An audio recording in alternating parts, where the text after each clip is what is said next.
They dragged him through the ice-thorned valley like meat for the offering. His uniform was torn, his lips blue from the wind, and a gash across his side bled freely, dark against the snow. Behind him, Earth's last beacon flickered and went. Silent, they'd surrendered him. Not to save themselves, but because the alien queen demanded a price. A blood-born warrior. A human. He didn't even scream when they chained him to the black spire at the edge of her world. But when she arrived, floating down in silence, he stopped breathing altogether. Her skin shimmered like liquid moonlight, and her eyes, stars, caught in tear-shaped pupils. She walked barefoot across the frost, her silken robes trailing behind her, untouched by wind. She was more than beautiful. She was terrifying, divine, and when she placed her fingers over his wound, the metal bindings melted like wax. "You bled for them," she said softly, her voice like warmth sliding into his bones. "Now bleed for me." He didn't understand until she pressed her palm to his chest. His pain vanished, not numbed, but stolen, as if she'd siphoned it with her breath. And when she leaned close, her lips just hovering above his, something ancient moved between them. Not language, not war. Something older, raw. "I don't want your death," she whispered. "I want your will." He should have been afraid. He wasn't. He stood, despite the cold, despite the gash still weeping red. He touched her face. She let him. That was when her robes slid from her shoulders. What lay beneath wasn't what war had painted her to be. Not a monster, not a demon. Just a woman, luminous veins pulsing with strange light, breasts rising with each breath, and a hunger in her gaze that made him ache deeper than any blade. He kissed her because he couldn't not. She moaned like gravity had cracked, like a planet had shifted under her skin. She kissed him back harder. His hands found her waist, and hers found the blood still leaking from his wound. She pulled away just enough to drag her tongue across it, and when she did, fire bloomed in his veins. It wasn't just pleasure. It was rebirth. "You gave your blood," she whispered, pushing him down into the snow. "But I'll give you something no one has before." She straddled him. Warmth spilled from her as she moved, slow and ceremonial, like every motion was part of some ancient ritual. Their bodies met with a silence that spoke louder than any cry. Her hips moved with cosmic rhythm, like tides sinking to the pulse of stars. His fingers gripped her thighs. Her name, whatever it was, tasted like light on his tongue. He groaned as she leaned over him, hair like black fire around their faces. Their chests pressed together, heartbeats sinking. Her breaths grew faster.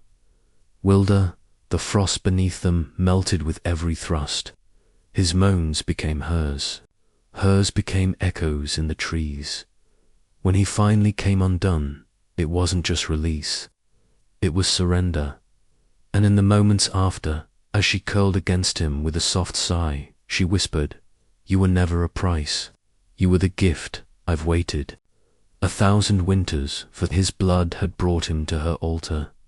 Her touch made him whole. He thought Earth had betrayed him. But when her lips touched his wound, he realized this wasn't punishment.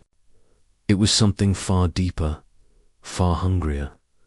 Stay with us because this alien queen is just getting started. Asterisk, he awoke not to cold, but warmth. Not to pain, but her. The stars had shifted, and so had something inside him. His wound was gone, no scar, no ache, just a memory sealed beneath skin that now pulsed with a strange glow. He blinked, and she was there, sitting above him on a bed of moss and silver light, her hair cascading over bare shoulders, a galaxy's worth of secrets behind her violet eyes. "You've changed," she whispered, fingertips brushing the place where he'd bled for Earth. Your blood didn't just feed the ritual, it answered it. He sat up, still dazed. What does that mean? She didn't speak. Instead, she climbed into his lap and kissed him again. Her lips were softer now, but the fire between them had grown. She moved with reverence, like every inch of him mattered, every breath, every shiver. Her body pressed into his like silk over. Still, warm and alive, yet vibrating with something inhuman. Something beautiful. He felt it in her rhythm. The way her hips rolled, slow and searching. She wasn't just taking pleasure, she was writing something into him, inscribing herself into the folds of his will, his soul, like a queen branding her chosen with heat and need and sacred hunger. You were supposed to die, she moaned, her voice cracking as she pushed deeper against him. But I wanted you, more than prophecy. Their hands tangled. His lips grazed her collarbone. Her thighs clenched around him, and every movement sparked a reaction, flesh colliding with cosmic need. Her body arched like starlight reaching for orbit. And when she leaned back, riding him with abandon, he saw her fully glistening skin, heavy breaths, eyes ablaze with something divine and broken and wildly intimate.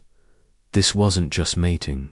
This was creation. The moss beneath them pulsed. The air thickened. Light spun in soft spirals round their bodies, golden strands of something ancient responding to their union. Her moans turned to low, guttural cries, echoing across the chamber. He grabbed her hips harder, driving up into her with desperate strength. She gasped yes like that. Don't hold back. Not from me. She was trembling now, close. Her hands gripped his shoulders like they were the last solid thing in the galaxy. And he'll let go of Earth, of betrayal, of the pain they'd branded into his skin. He gave it all to her in that moment, as his climax surged through him like a wildfire. Searing and raw and endless, she came with him, not in silence, not softly. She screamed his name, a name he didn't know he'd given her, a name torn from the edge of his soul. When it was over, they collapsed into each other, slick with heat and breathless satisfaction. Her hands never stopped touching. Him, neither did her eyes. You've been marked now, she said, voice rasped and reverent. My people will smell you on the wind. They will know I chose you, not to rule but to belong to. He didn't speak. He just cupped her face, pulled her close, and whispered, then let them come. I'll bleed again if I have to.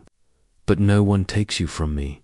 A tear slipped down her cheek, not from sadness, from belief. She kissed it into his mouth. Outside, the stars burned brighter because she'd lit them, and inside him, something ancient stirred awake. She was meant to take his blood and walk away. Instead, she gave him her fire. Their bodies didn't just meet, they awakened something, older than time itself. Stay with us, because the galaxy will not be silent when they move together again. The days didn't pass like time in his old world. Not here, not with her, in the Queen's domain. Moments stretched like soft silk across eternity, and every second with her tasted like the edge of a dream he never wanted to wake from. He didn't ask questions anymore. Not about Earth, not about what she was. All that mattered now was how she looked at him, like his body was a scripture she'd been aching to read for centuries. And tonight her hunger returned with a quiet vengeance. She summoned him with nothing more than a glance. No words, no commands, just her gaze, mouldering, expectant, and wrapped in heat. He followed her into the chamber of glass and flame. where the walls pulsed with soft light from deep beneath the planet. She stood beneath a glowing arch, bathed in molten gold, wearing nothing but thin strands of starlight that barely clung to her hips and breasts. They shimmered as she moved, revealing more than they concealed. She didn't blush. She dared him to look, and he did. Her fingers reached for him not to pull him forward, but to undress him slowly, piece by piece, never looking away. When his chest was bare, she pressed a palm to it and whispered something in her language. The words didn't translate, but he felt them bloom under his skin like fire-kissed vines. "You don't know what you've done to me," she breathed. "You made my body remember what it means to crave." He answered the only way he knew how, by lifting her into his arms and walking backward toward the floating bed of energy that hovered above the chamber floor. She straddled him before he even sat, wrapping herself around him like heat and breath, and prophecy all at once. This time there was no shyness in either of them, no hesitation, just need. Her hips rolled forward, and he slid into her with a groan that echoed across the walls like thunder. She gasped, head falling back, mouth open, as her body swallowed him whole. The way she gripped him, tightened around him, it was otherworldly, like she was built for him, like the ritual, the blood, the bond, had been waiting for this. He moved inside her, slow at first, then deeper, harder. The chamber lit brighter with each thrust. Her moans broke like starlight on his skin. Her nails dug into his back, not to hurt, but to mark, to claim. "You feel like a storm," she cried, "like the sky before it breaks." He kissed her off, and reverent hand felt her begin to shake. The climax that ripped through her wasn't quiet. It wasn't soft. It was cosmic. Her body trembled violently as she came, her cries warping the air itself. Light burst above them, like lightning kissing glass. The chamber responded, balls glowing, bed pulsing, the very gravity bending. Rain began to fall, not water, but shimmering droplets of liquid stardust, descending from nothing and everything all at once. The sky was weeping, and when he followed, when he came inside her with a growl and a broken cry of her name, it was like the stars bowed for just a moment. Time cracked. The chamber held its breath, and the universe watched. When it was over, she collapsed into his arms. Her chest rose and fell against his, her skin glowing faintly in the aftershock. She smiled against his neck. "You're not human anymore." He held her tighter. "Then what am I?" Her lips kissed the center of his chest. "Mine." He didn't argue.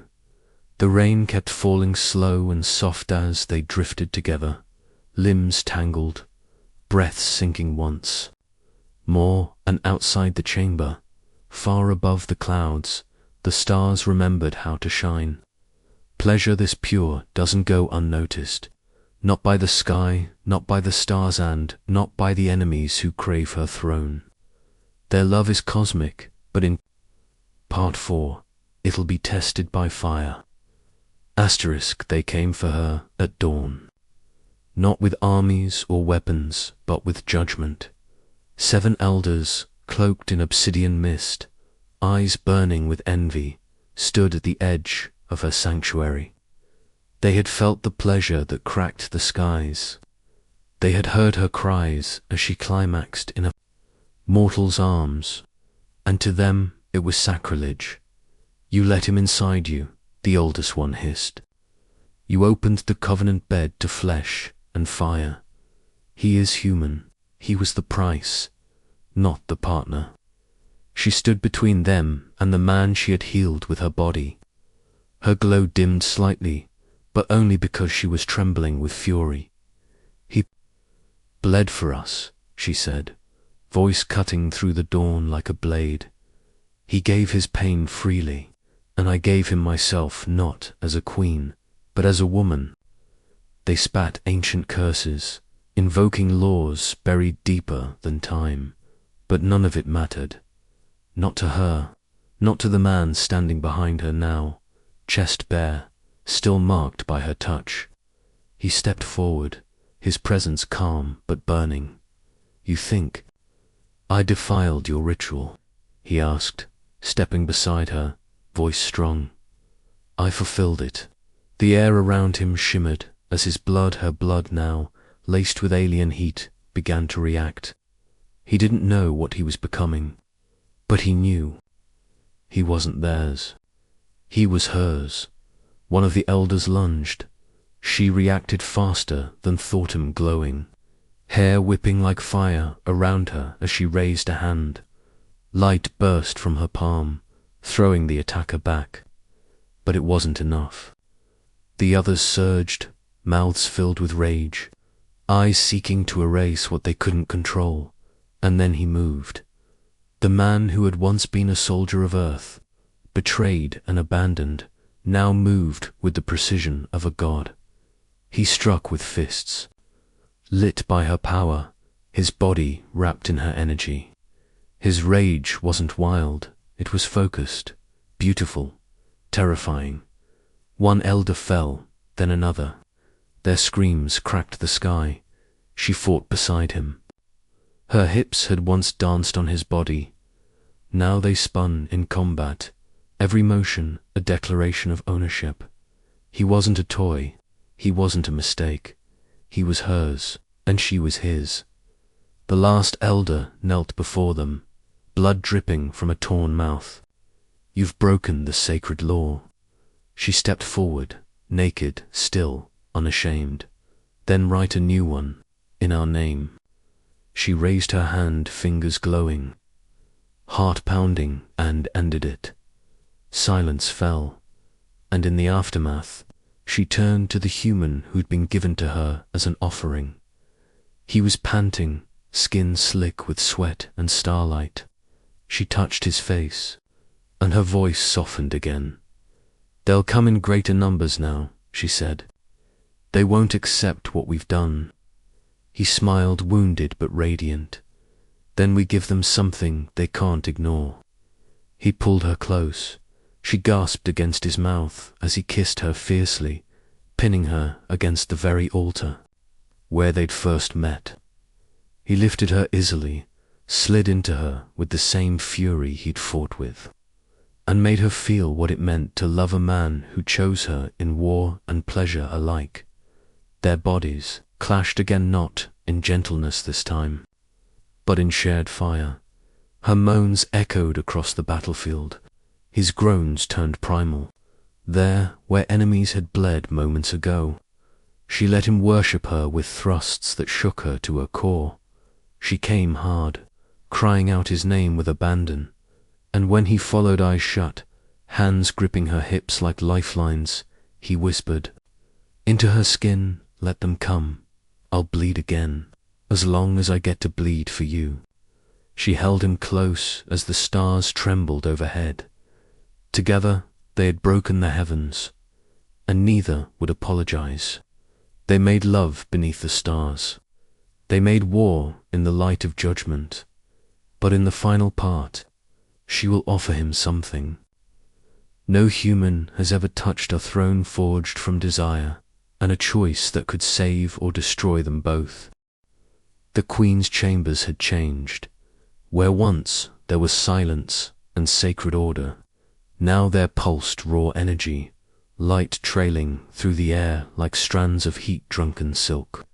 And at the center of it, all her throne, ancient and sharp as legend, had cracked.